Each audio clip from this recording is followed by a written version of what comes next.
গেল। এরপর আলু পটলের তরকারিটা করতে হবে। প্রথমে কড়াই তেল দিয়ে পটলটাকে ভালো করে নুন হলুদ দিয়ে ভেজে নেব।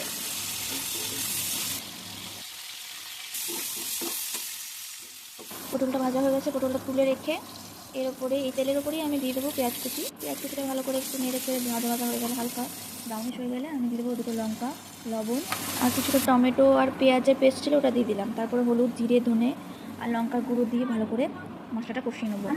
মশলা ততক্ষণ কষাবো যতক্ষণ তেল ছেড়ে আসছে। তারপর দুটো টমেটো দিয়ে দিলাম। টমেটোটা দিয়েও কিছুটা ভালো করে নেড়ে নেবো। তারপর দিয়ে দেবো আলুটাও এই মশলাটার সাথে ভালো করে কষিয়ে নেবো। তারপর জল দিয়ে দেবো। জল দিয়ে দেওয়ার পর একটু নেড়ে চেড়ে আমি এটাকে সেদ্ধ হওয়ার জন্য ঢেকে দেবো। সেদ্ধ প্রায় হয়ে গেছে।